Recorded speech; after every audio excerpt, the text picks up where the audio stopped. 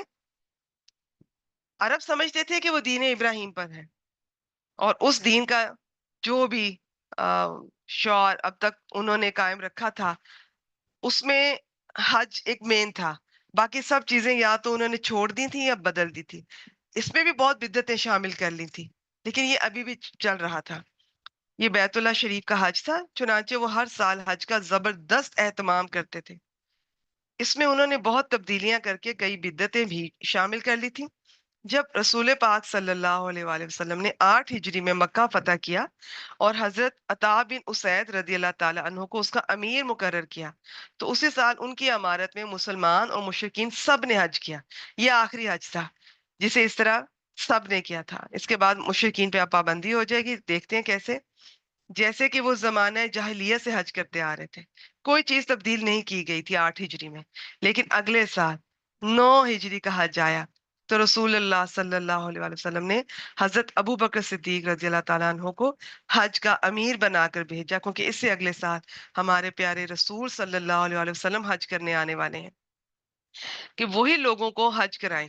وہ ذیقعد 9 ہجری کے اواخر میں 300 اہل مدینہ کے ساتھ روانہ ہوئے.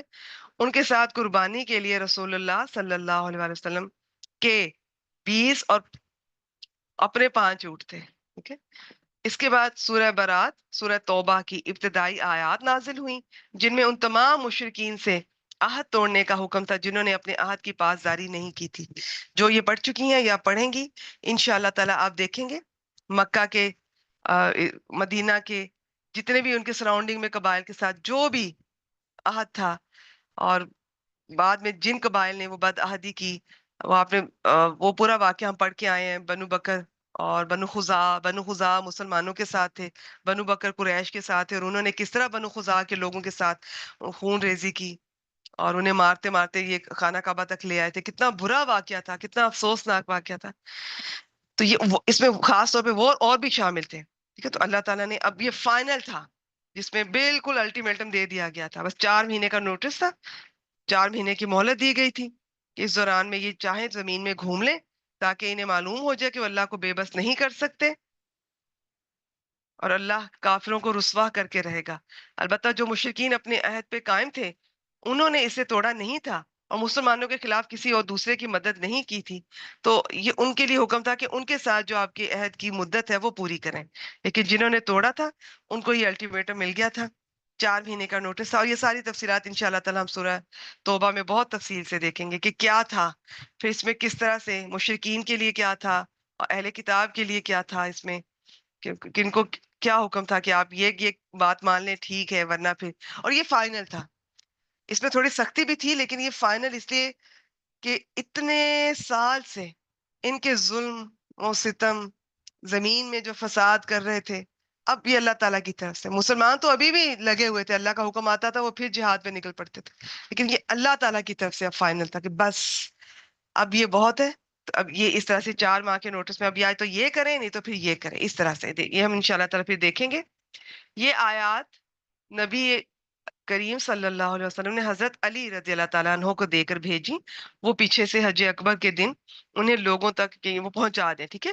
وہ پیچھے سے گئے ہیں اور انہوں نے حضرت ابو بکر سے ملے ہیں، اور یہ آپ صلی اللہ علیہ وسلم نے فرمایا کہ میری طرف سے میرا ہی آدمی اعلان کرے گا.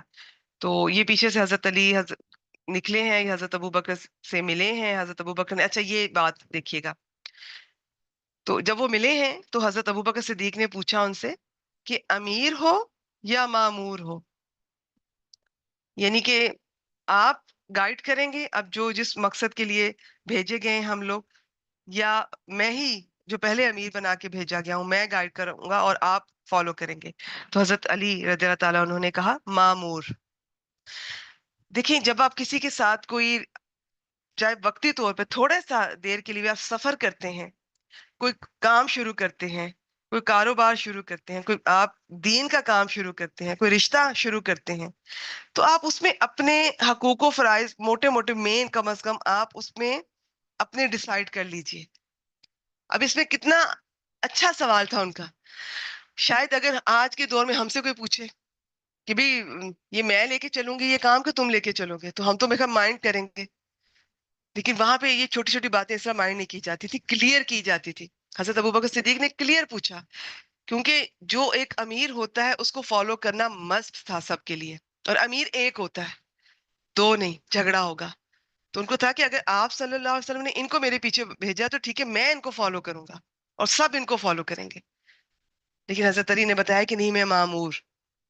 تو اب حضرت ابو بکر صدیق، اور جو ایک شخص، ظاہر اللہ نے اور اللہ کے رسول صلی اللہ علیہ وسلم نے جو ذمہ داریاں دی ہیں، مشورہ اپنی جگہ، لیکن اس شخص کی کوئی صلاحیتیں ہوتی ہیں جس کی وجہ سے اسے کوئی ڈیوٹی یا ذمہ داری دی جاتی ہے.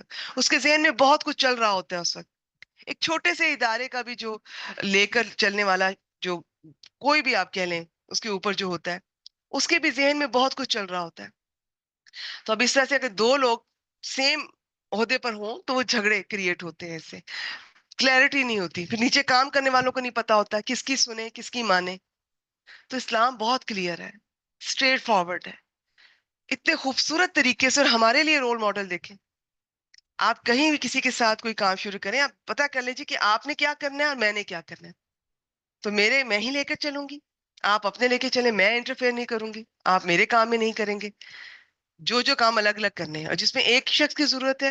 تو بہت سارے معاملات ایسے ہوتے ہیں سفر میں آج بھی کہ کسی ایک کو ضرور آپ امیر بنا لیں، وہ آپ کو گائیڈ کرے، لیڈ کرے، سب اس کو فالو کریں. یہ اسلام کی بیوٹی ہے، اس کی اپنی مصلحتیں ہیں، اس پہ انشاءاللہ تعالیٰ بھی بات ہوتی رہے گی. حضرت ابوبکر رضی اللہ تعالیٰ عنہ نے لوگوں کو حج کروایا. جب 10 ذوالحجہ قربانی کا دن آیا تو حضرت علی رضی اللہ تعالیٰ نے جمرہ کے پاس کھڑے ہو کر لوگوں پہ سورہ برات کی ابتدائی آیات جو آپ صلی اللہ علیہ وسلم نے دے کر بھیجی تھی وہ پڑھی. ان میں عہد توڑنے، مہلت دینے اور پابندی کرنے والوں کا عہد پورا کرنے کا حکم سنایا. حضرت ابوبکر صدیق نے کچھ لوگوں کو بھیج کر یہ منادی کروائی کہ اس سال کے بعد کوئی مشرک حج نہیں کر سکتا اور نہ کوئی ننگا آدمی بیت اللہ کا طواف کر سکتا ہے، جس طرح سے یہ دور جاہلیت میں ہوتا تھا. خواتین بھی اس طرح سے کرتی تھی. وہ بھی ہم اسی بک میں پڑھ کے آئے ہیں. ساتھ ساتھ وہ کیا شعر پڑھا کرتی تھی، تو کتنا عجیب تھا، آکورڈ تھا. یہ سارا کچھ ہم پڑھ کے آئے ہیں. آگے چلتے ہیں. اب عام الوفود، عام بولتے ہیں سال کو، وفود وفد کی جمع، جو یہ ڈیلیگیشنز تھے. تو وفود، مبلغین اور دیگر عمال، گورنر. آپ صلی اللہ علیہ وسلم نے ایک دن کے لیے بھی ریسٹ نہیں کیا. یہ آپ اس پوری بک میں میرے ساتھ، ہم خود اس چیز پہ گواہ ہیں. ایک کام سے فارغ ہوتے ہی اگلا کام اللہ تعالیٰ کی طرف سے انہیں ڈیوٹی دے دی جاتی تھی. بعض دفعہ ایک کام مکمل ہونے سے پہلے ڈیوٹی مل جاتی تھی. کبھی نہیں کہتے تھے کہ میں تھک گیا ہوں، مجھے ریسٹ چاہیے، مجھے تھوڑا سا ایک ہوتا ہے نا فیملی ٹائم یا تھوڑا پکنک ٹائم، تھوڑا میں گھوم پھر کے آؤں گا ذرا فریش ہو کے پھر میں باقی دین کا کام کروں گا. ہم تھوڑا سا کام کر لیتے ہیں تو ہم باقی دین اسلام پر، امت مسلمہ پہ احسان کرنا شروع کر دیتے ہیں. اور قدم قدم پہ، اور کچھ نہیں تو ہم میں سے بعض بہنیں بیٹیاں یہ جتا جاتی ہیں، ہم اپنے اسٹوڈنٹس کو یہ جتا جاتے ہیں کہ میں اتنی مشکل سے ٹائم نکال رہی ہوں اور تم یہ نہیں کر رہے ہو، وہ نہیں کر رہے ہو، یا میں یہ کر رہی ہوں وہ کر رہی ہوں. ٹھیک ہے، کبھی کبھار اسٹوڈنٹ کو تھوڑا ویسے احساس دلانا یا اس طرح سے کہ وہ بھی اس چیز پہ یہ نہ کریں کہ جی یہ شاید یہ تو بہت فارغ ہے، یہ تو ان کے پاس ٹائم ہے، یہ تو پڑھا لیتے ہیں، ہمارے پاس تو نہیں ہے. تو انہیں یہ بتانے کے لیے کہ ٹائم ہمارے پاس بھی نہیں ہے، نکالنا پڑتا ہے، اللہ کے لیے نکالنا پڑتا ہے. جب آپ اللہ کے راستے میں نکلتے ہیں آپ کچھ نہیں ہوتے، آپ صرف دین کے خادم ہوتے ہیں. تو آپ نے ٹائم نکالنا ہوتا ہے، اللہ کے لیے نکالنا ہوتا ہے. تو دوسروں کو تھوڑا سا احساس دلانے کے لیے پھر یہ بھی بتانا ہوتا ہے اپنے اسٹوڈنٹس کو کہ اگر ہم نکال رہے ہیں اس طرح تو آپ بھی کوشش کریں، کوئی ناممکن نہیں ہے، آپ بھی کر سکتے ہیں. لیکن جتانا ایک اور چیز ہوتی ہے، ان کو بار بار ڈانٹ دینا، وارننگ، تھریٹس نہیں. کہیں آپ صلی اللہ علیہ وسلم آپ کو ایسا کہتے یا کرتے دکھائی دیے؟ ادھر سفر سے آتے تھے اور ادھر ہی عام طور پہ فوراً کسی نہ کسی کام میں بزی ہو جاتے تھے.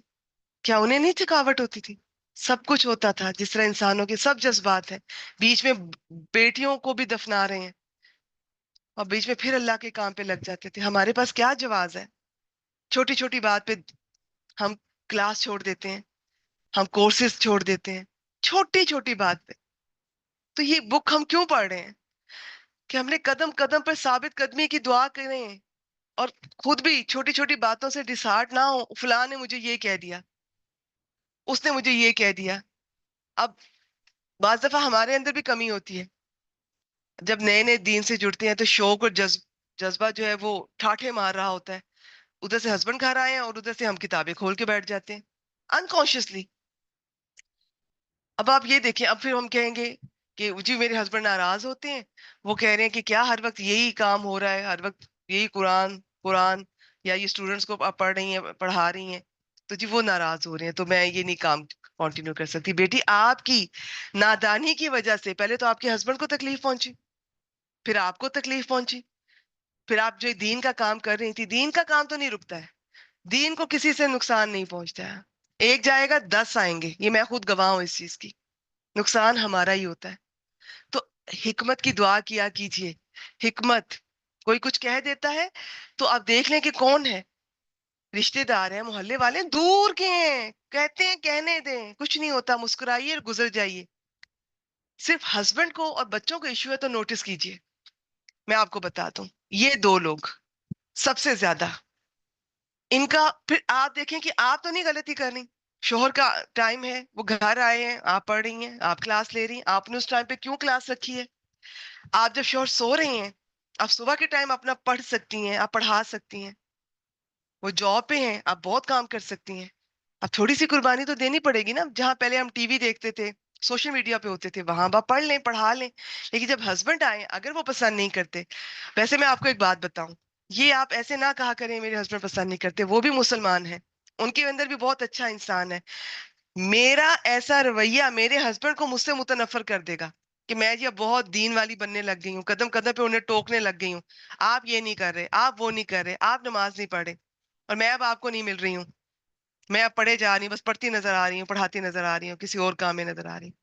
تو ظاہر ہے انہیں پھر وہ دین سے بھی چڑ ہونے لگ جائے گی, اس چیز سے چڑ ہونے لگ جائے گی. ان کا بھی حق ہے. آپ سمجھداری سے پہلے ان کی عدم موجودگی میں, ان کی اجازت سے, ان کو پتہ ہی ہوگا, کوئی نہیں روکتے ہیں, آپ ان کی وہ جاب پہ ہیں, آپ پیچھے سے پڑھ لیں, پڑھا لیں. آن لائن تو کوئی بھی نہیں منع کرتے ہیں, نہ کوئی خرچہ آ رہا ہے, نہ کوئی کرایہ آ رہا ہے, نہ کوئی ایشو کے باہر جا رہی ہیں, پیچھے سے گھر کون دیکھے گا, بچے کون دیکھے گا, تو گھر میں ہی سب کچھ ہو رہا ہے. بہت سارے ہسبینڈ خوش ہوتے ہیں, میں نے تو بہت دیکھے ہیں, خود سنے ہیں, وہ بھی اپنی بیویوں سے میرے سامنے کہتے ہیں کہ تم بھی آن لائن کیوں نہیں کر لیتی. سب وہ اپریشیٹ کریں گے, ڈیپینڈ آپ پہ کرتا ہے آپ کیسے لے کے چلتی ہیں.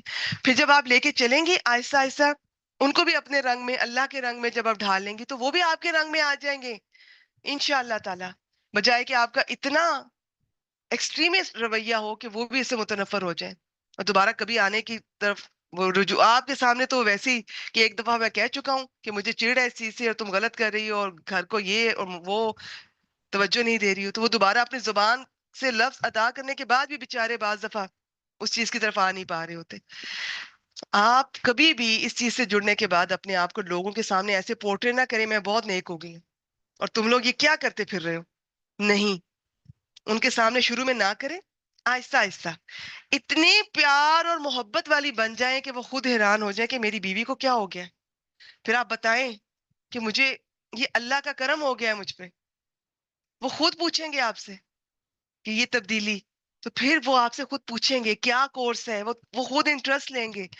یہ سب کچھ ہوگا. آپ کو لگ رہا ہے کہ شاید میں ہوائی باتیں کر رہی ہوں, میں آپ کو اپنے ایکسپیرینس سے بھی بتا رہی ہوں, میں اپنی بہت سی اسٹوڈنٹس کے, میں ان کے ایکسپیرینس سے بھی بتا رہی ہوں آپ کو. تو یہ, اور میں کچھ اپنی نادان بہنوں بیٹیوں کے بھی میں ایکسپیرینس بتا رہی ہوں جو اپنے شوہر کے سامنے یہ غلطیاں کرتی رہیں, پھر لڑائی جھگڑے تک بات. میں نے کہا بیٹی آپ نے لڑائی تک نوبت ہی کیوں آنے دی, اور ہم نے تو کبھی بھی نہیں کہا کہ ہسبینڈ کو چھوڑ کے آپ کلاس لیں. تو پتہ نہیں شاید ہم امت مسلمہ پر اور دین اسلام پر احسان کر رہے ہوتے ہیں, کچھ نادانی میں کر جاتے ہیں, جذباتی ہو جاتے ہیں. تو یہ جذباتی نہیں ہونا, دین اسلام بڑے ہوش و حواس والا دین ہے. میں آپ کو بتاؤں, الرٹ, کانشیس, ایکٹیو رہا کریں. حکمت, ہر معاملے پہ نظر کرنی, اللہ نے مدد ہے, آپ نے کچھ نہیں کرنا, لیکن آپ نے ایکٹیو رہنا ہے, جاگتے رہنا ہے, آنکھیں کھلی رکھنی ہے. اچھا جی آگے چلتے ہیں. اب اس میں کیا ہے, یہ میں پڑھ دیتی ہوں. قریش نبی اکرم صلی اللہ علیہ وسلم میں جو کشاکش برپا تھی, عرب اس کے نتیجے کا انتظار کر رہے تھے. بہت سے عرب کی جی دیکھیں ان کا کیا بنتا ہے, تو پھر ہم اس کے مطابق سپورٹ کریں گے. تو ان کا عقیدہ تھا کہ باطل قوت اور فتح کے ذریعے سے مسجد حرام پر قبضہ نہیں ہو سکتا. صحاب فیل کا واقعہ زیادہ دور کی بات نہیں تھی. لہٰذا جب اللہ تعالیٰ نے رسول رسول پاک صلی اللہ علیہ وسلم کو مسجد حرام میں داخلے کا شرف بخشا اور کفار مکہ پر غلبہ عطا فرما دیا تو آپ کے رسول برحق ہونے میں انہیں کوئی شبہ نہ رہا۔ چنانچہ فتح مکہ کے بعد آپ کی خدمت میں آنے والے عرب وفود کا تانتا بن گیا جو آپ کی رسالت پر ایمان لاتے، آپ کی اطاعت کا اقرار کرتے۔ اس طرح لوگ اللہ کے دین میں فوج در فوج داخل ہونے لگے۔ سورہ نصر یاد رکھیے گا۔ اور تھوڑے دنوں میں اسلامی حکومت کا رقبہ بحر احمر کے ساتھ سے خلیج عربی کے ساحل تک، نیز جنوب اردن اور اطراف شام کے علاقے سے یمن اور عمان کے ساحل تک پھیل گیا، اور نبی پاک صلی اللہ علیہ وسلم اس دور دور تک پھیلے ہوئے ملک کا ڈسپلن، نظم و نسق ٹھیک کرنے میں لگ گئے۔ کوئی لمحہ اس طرح نہیں ہے گوسپ کے لیے، سوشل میڈیا یعنی کہ ہوتا ہے نا چلے بیٹھ کے ذرا گپ شپ کرتے، نہیں، آرام نام کی، اور جو دین سے جڑتے ہیں نا، آپ دین سے جڑے ہیں، اب آپ کو سب سے پہلے قربانی اب آپ نے دینی ہے۔ تھوڑی سی نیند میں کمی کیجیے، تھوڑا سوشل میڈیا کم کیجیے، تھوڑا یہ جو لمبی لمبی کالز اور irrelevant ٹاک ان کو کم کیجیے، باہر بلا ضرورت گھومنا پھرنا کم کیجیے۔ ہم کیا کرتی ہیں؟ شوہر کا ٹائم کم کر دیتی ہیں، بچوں کا ٹائم کم کر دیتی ہیں، میں بیزی ہو گئی ہوں، تو ہو تو آپ گئی ہوں گی، لیکن آپ نے ان دونوں چیزوں کا ٹائم نہیں کم کرنا ہے، ان کو پورا دیں، آہستہ آہستہ ان کو بھی ساتھ لے کر بیٹھیں۔ ٹھیک ہے، تو یہ بس اتنا ہی آپ کی توجہ دلانی تھی، باقی اللہ تعالیٰ سے دعا کیا کریں، اللہ تعالیٰ ہم سب کو حکمت دے۔ آپ نے مبلغین بھیجے، حکام مقرر فرمائے، صدقات وصول کرنے والوں کو روانہ کیا، لوگوں اور شہروں کا نظام، جن کو ذات اور امال، یہ قاضی کی جمع یہ جو ہوتے ہیں ججز، اور جو گورنر جہاں پہ ان کی ضرورت تھی وہ بھیجے۔ یہ سب کا آگے ذکر آئے گا۔ جو وفود رسول پاک صلی اللہ علیہ وسلم کی خدمت میں آئے، بعض اہل سیر یا اس کو یہ جو سیرت لکھتے ہیں ہسٹورین جو ہوتے ہیں نا، ٹھیک ہے، تو میں مجھے بعض کوئی لفظ پڑھنے میں نا میری زبان ساتھ نہیں دیتی ہے، کیونکہ ساری زندگی اردو غلط پڑھتے رہے ہیں، اب تھوڑی بہتر ہونے لگی ہے، لیکن ابھی بھی میری زبان سے کچھ پرانے الفاظ کی ادائیگی ہو جاتی ہے۔ اچھا جی، بعض اہل علم نے ان وفود کی جو تعداد ہے، بعض کہتے ہیں 70، بعض کہتے ہیں 100 تک پہنچ گئی ہے۔ ان وفود کی آمد فتح مکہ سے پہلے شروع ہو چکی تھی، اور بعض وفود تو ہجرت کے ابتدائی سالوں میں آئے تھے، بعض ہجرت سے بھی پہلے آئے تھے، لیکن ان کی آمد کا سلسلہ اور پے در پے شکل میں فتح مکہ کے بعد 9 ہجری میں شروع ہوا، اور یہ سلسلہ 10 ہجری بلکہ اس کے بعد تک بھی جاری رہا۔ اسی لیے 9 ہجری کو عام الوفود، یہ ڈیلیگیشنز کا وفود کا سال کہا جاتا ہے۔ یہ زیادہ تر اس میں بڑے لوگ ہوتے تھے ان کے، جیسے آپ نے سورہ آل عمران میں پڑھا تھا نا، نجران کا وہ سردار آئے تھے، اور ان کے ساتھ ان کے بڑے جو ہوتے تھے وہ ان کے مذہبی رہنما وہ بھی ساتھ آئے تھے، ان کے سردار رؤسا وغیرہ یہ سارے ہوتے تھے۔ بعض اوقات آدمی تنہا یا چھوٹی سی جماعت کے ساتھ بھی آ جاتا تھا، پھر ان کا مقصد ڈیفرنٹ ہوتا تھا۔ کوئی قیدیوں کو چھڑوانے کے لیے آتا تھا، جیسا کہ یہ حوازن اور جو وفد تمیم کے ذکر میں، اور کوئی فقط اپنے لیے یا اپنے اور اپنی قوم دونوں کے لیے امان کا طالب بن کر آیا، کوئی فخر اور مباحات یا مناظرے اور مجادلے کے لیے آیا، کوئی یہ گزارش کرنے آیا کہ اسلامی لشکر واپس چلا جائے تاکہ اس کی قوم پر حملہ نہ ہو۔ کسی نے آ کر کہا ہم اطاعت کریں گے، ہم جزیہ دے دیں گے۔ کسی نے آ کر اسلام میں اپنے انٹرسٹ شو کر دیا اور اپنی قوم سے بھی کہا کہ وہ بھی یہ کہا کہ ہماری قوم بھی اسلام لے آئے گی۔ کوئی مسلمان فرما بردار اور اپنی قوم کا نمائندہ بن کر آیا، کسی نے اسلامی تعلیمات اور احکامات جاننے کی رغبت ظاہر کی۔ تو یہ اتنے مصروف ٹائم تھا آپ صلی اللہ علیہ وسلم کا۔ ادھر رسول پاک صلی اللہ علیہ وسلم کو اللہ تعالیٰ نے جس بشاشت اور کریمانہ اخلاق والا، یہ اخلاق ہوتا ہے زبر کے ساتھ، ہم اخلاق پڑھتے ہیں اردو میں، ٹھیک ہے، والا بنا کر پیدا فرمایا تھا، اس کے مطابق آپ ان وفود کا استقبال فرماتے آنے والے کا، انہیں خوش کن تحائف سے نوازتے تھے، اسلام کی ترغیب دیتے تھے، ایمان اور شریعت کی باتیں سکھاتے تھے کہ وہ اپنے بعد آنے والوں کو سکھائیں۔ در حقیقت یہ وفود صحراؤں میں رہنے والے بدوؤں کے اندر دین کو تیزی سے پھیلانے کا اہم ذریعہ تھے، چنانچہ ان کے نتائج اغراض و مقاصد کے تنوع اور اسباب اور وجوہ کے اختلاف کے باوجود یہ نکلتے تھے کہ پہلے وفد میں آنے والوں نے اسلام قبول کیا، پھر جلد یا تھوڑے ہی دنوں کے بعد ان کی قوم نے بھی قبول کر لیا، اس سے صرف چند وفود رہ گئے، باقی سب نے، پورے عرب نے اسلام قبول کر لیا۔ ان میں بنو حنیفہ اور یہ مسلمہ کذاب کا وفد تھا۔ اب ان میں جی شروع ہوتے ہیں جی. سب سے پہلے قبیلہ عبد القیس کا وفد. ٹائم ہو گیا, اگر کوئی جانا چاہتی ہیں آپ جا سکتی ہیں. 2-3 پیج بہت ایک ہی بات ہے, ایک ہی واقعہ ہے, تو وہ میں ذرا کور کروانا چاہوں گی انشاءاللہ تعالیٰ. اس کے بعد ہماری امید ہے کیونکہ 6-7 کلاسز رہ جائیں گی انشاءاللہ تعالیٰ. اچھا جی, یہ لوگ مشرقی عرب کے باشندے تھے, مدینے سے باہر. پہلے پہل انہی نے اسلام قبول کیا تھا. چنانچہ مسجد نبوی کے بعد سب سے پہلا جمعہ انہی کی مسجد میں ادا کیا گیا, جو بحرین کے ایک گاؤں میں تھی. بنو عبد القیس کا وفد 2 مرتبہ آیا تھا. ایک مرتبہ پہلے بھی آیا تھا 5 ہجری میں بھی, اور ایک دفعہ اب آیا. پہلی بار آنے والے افراد کی تعداد 13 یا 14 تھی. یہ لوگ جب مدینہ پہنچے, نبی اکرم صلی اللہ علیہ وسلم کو دیکھا تو مسجد کے دروازے پر ہی اپنی سواریوں سے کود پڑے, جمپڈ, لپک کر خدمت نبوی میں حاضر ہوئے اور سلام کیا. اچھا دیکھیں, یہ ہم بھی ہوتے تو ایسے ہی کرتے, اور یہ جذبہ اور یہ خوشی اور یہ محبت یہ چھپائے نہیں چھپتی. لیکن اب یہاں ایک چیز میں آپ کی توجہ دلانا چاہوں گی ایک شخص کی طرف. یہاں پہ نام عبداللہ بن عوف الاشج تھا. ایک جگہ ان کا نام تھوڑا مختلف میں نے دیکھا, جو یہاں لکھا ہے میں اسی کو لے کے چلوں گی. ان کو ذرا دیکھیے گا, بہت خوبصورت واقعہ ہے. ہم خواتین کو میں اس لیے توجہ دلانا چاہتی ہوں, ویسے یہ اللہ کی طرف سے ہوتا ہے لیکن کوشش کی جا سکتی ہے. ہم خواتین نا جلدی میں رہتی ہیں, ہم پہ پریشرز ہوتے ہیں, شادی سے پہلے بھی ہوتے ہیں, کبھی اسٹڈیز کے ہیں, ایگزامس کے ہیں, فیملیز کے ہیں, پھر بچوں کی تو جب بچے ہوتے ہیں اس کے بعد ہم پہلے جیسی رہتی ہی نہیں ہے نا. سوتے میں بھی بچے, ان کی فکر ہوتی ہے, بچے نے کھایا کہ نہیں کھایا, بچہ بیمار ہے تو ویسے ہی ماں خود بیمار ہو جاتی ہے, پریشان, بھاگے پھر رہی ہوتی ہیں, تیز چلنے لگ جاتی ہیں, بلڈ پریشر ہو جاتا ہے. تو ایک جو وقار ہوتا ہے نا ایک اسلام میں, ایک مسلمان کا, مومن کا, وہ تسلی سے بات کرنا, تسلی سے اطمینان سے چلنا, اطمینان سے معاملات کرنا, وہ ہم خواتین کھو دیتی ہیں. تو لیکن کوئی بات نہیں, وہ ایک فیز آتا ہے. جیسے تھوڑے سے بچے بڑے ہوں, آپ یہ چیز کو ذہن میں اب آپ نے رکھنا ہے, اور اس میں نماز بڑی مدد کرے گی.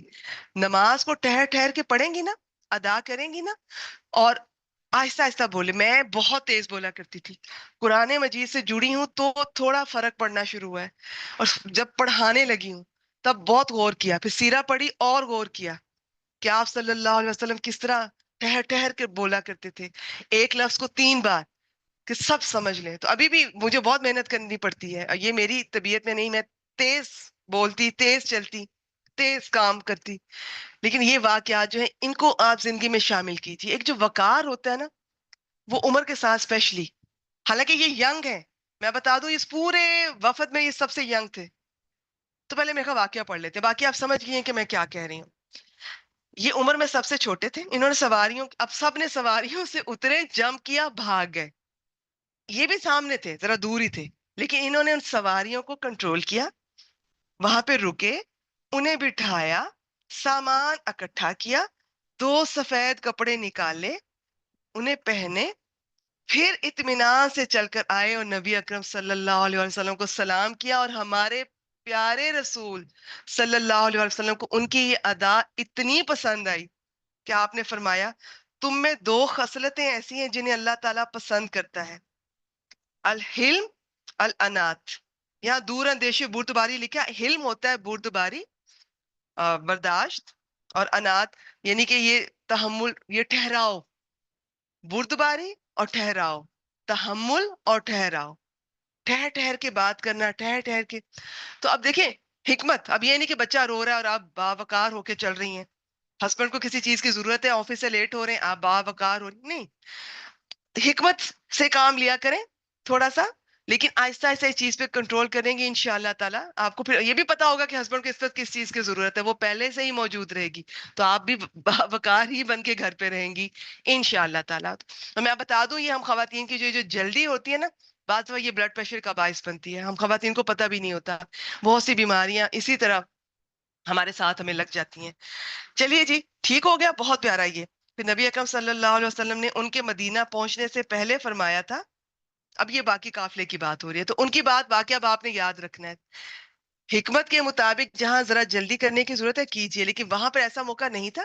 ان کو تھا کہ میں تھوڑا آرام سے بھی جا کے مل سکتا ہوں, تو انہوں نے بلکہ بجائے کہ وہ گندی حالت, ایک جگہ میں نے دیکھا تھا کہ غسل بھی کیا انہوں نے, یہ میں نے لکھا ہوا پڑا, تو یہ بجائے کہ وہ گندے پسینے میں سمیلی اسی طرح تو ان کو لگا کہ مہمان کا بھی پروٹوکول ہونا چاہیے، وہ پورا نہا دھو کے کپڑے صاف اپنے اچھے کپڑے پہن کے پھر آئے ہیں سلام کرنے. تو تم پر ایک قافلہ نمودار ہوگا. اب یہ سارے قافلے کی بات ہو رہی ہے. جو اہل مشرق میں سب سے بہتر ہے، جسے اسلام پر مجبور نہیں کیا گیا، انہوں نے اپنی سواریاں تھکائیں، اپنا توشہ ختم کیا. اے اللہ عبد القیس کو بخش دے. جب وہ وفد آ گیا تو آپ نے فرمایا خوش آمدید، نہ رسوا ہوئے نہ نادم، تمہیں یہ گھاٹے کا سودا نہیں کیا. انہوں نے آپ سے ایسی فیصلہ کن بات پوچھی جس پر خود بھی عمل کریں اور ان لوگوں کو بھی باخبر کریں جنہیں پیچھے چھوڑ آئے تھے. آپ نے 4 باتوں کا حکم دیا: لا الہ الا اللہ محمد رسول اللہ کی گواہی دینا، نماز قائم کرنا، زکوٰۃ دینا، رمضان کے روزے رکھنا. چونکہ حج فرض نہیں ہوا تھا اس وقت، اس لیے حکم نہیں تھا. البتہ فرمایا مال غنیمت سے 5واں حصہ ادا کریں.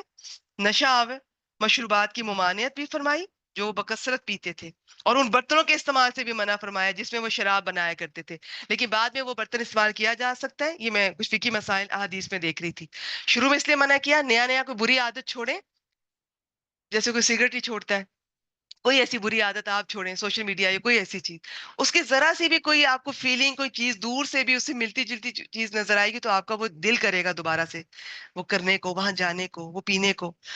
تو اس لیے وہ ابھی شروع میں ابتدائی طور پہ برتن بھی منع کر دیے تھے. دوسری بار 40 آدمی آئے تھے. ابھی اچھا یہ پہلی بار ہم نے وہ پہلی بار والے وفد کی سارا ذکر تھا. دوسری بار 40 آئے جن میں جارود بن اعلیٰ ابدی بھی تھے.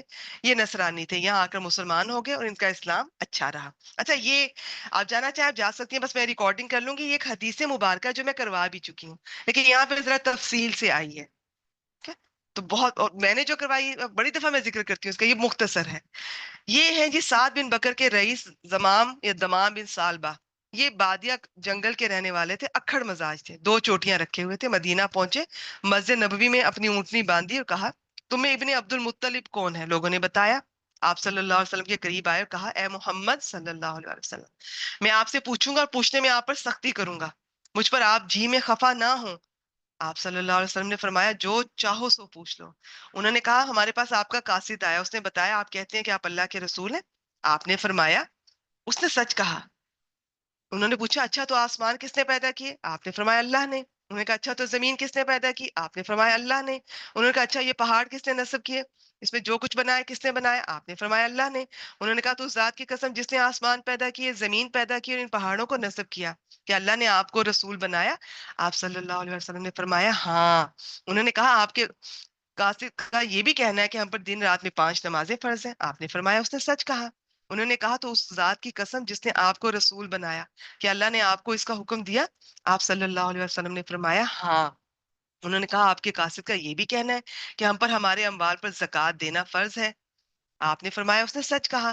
انہوں نے کہا تو اس ذات کی قسم جس نے آپ کو رسول بنایا، کہ اللہ نے آپ کو اس کا حکم دیا ہے؟ آپ نے فرمایا ہاں. انہوں نے کہا آپ کے قاصد کا یہ بھی کہنا ہے کہ ہم پر سال میں رمضان کے مہینے کے روزے فرض ہیں؟ آپ صلی اللہ علیہ وسلم نے فرمایا اس نے سچ کہا. انہوں نے کہا تو اس ذات کی قسم جس نے آپ کو رسول بنایا، کہ اللہ نے آپ کو اس کا حکم دیا؟ آپ نے فرمایا ہاں. انہوں نے کہا آپ کے قاصد کا یہ بھی کہنا ہے کہ ہم میں جو بیت اللہ تک راستے کی طاقت رکھتا اس پر حج فرض ہے؟ آپ نے فرمایا اس نے سچ کہا. انہوں نے کہا تو ذات کی قسم جس نے آپ کو رسول بنایا، کہ اللہ نے آپ کو اس کا حکم دیا؟ آپ صلی اللہ علیہ وسلم نے فرمایا ہاں. پھر اس نے پیٹ پھیری اور کہا اس ذات کی قسم جس نے آپ کو حق کے ساتھ بھیجا، میں اس پر نہ زیادتی کروں گا نہ اس میں کمی کروں گا، بس اتنا ہی اس پر عمل کروں گا. تو آپ صلی اللہ علیہ وسلم نے فرمایا اگر اس نے سچ کہا ہے تو یقیناً جنت میں داخل ہوگا. تو یہ بہت پیاری حدیث ہے، مختصر عام طور پہ شیئر کی جاتی ہے. اس میں مین ہمارے فرائض ہے اسلام کے، اگر ہم وہ بھی ان پہ بھی عمل کریں، نہ اس پہ کمی کریں نہ زیادتی کریں، تو یہ جنت کی خوشخبری ہے. پھر جب وہ مسلمان ہو کر اپنی قوم میں گئے اور اسے بتایا کہ نبی اکرم صلی اللہ علیہ وآلہ وسلم نے کس بات حکم دیا، کس چیز سے روکا، تو اس کی قوم میں کوئی مرد کوئی عورت ایسی نہ تھی جو مسلمان نہ ہوگی. پھر انہوں نے مسجدیں بنائیں اور نماز کے لیے اذان کہی، لہٰذا کوئی بھی آنے والا دمام بن سالبہ سے بہتر نہ تھا. اور یاد رکھیے کوئی اگر ذرا سخت لہجے کا ہوتا ہے تو بعض دفعہ ہم واقعی ہمیں لہجے ہم پر یہ جو ہوتے ہیں یہ اثر کرتے ہیں، جو آواز کی ٹون ہوتی ہے. آپ ضرور نرم رکھیں، آپ قرآن مجید کے اسٹوڈنٹ ہیں، سیرہ کے اسٹوڈنٹ ہیں، لیکن کوئی سختی سے پیش آئے تو کبھی اس کو انڈر ایسٹیمیٹ نہ کیجیے. اللہ تعالیٰ سے دعا کریں کہ اس سے بھی کام لینے کی ہمیں توفیق دے، وہ بھی آپ کے رنگ میں، آپ کی کمپنی میں قرآن اور سنت کی روشنی میں انشاءاللہ تعالیٰ بدل جائے گا. چلیے جی.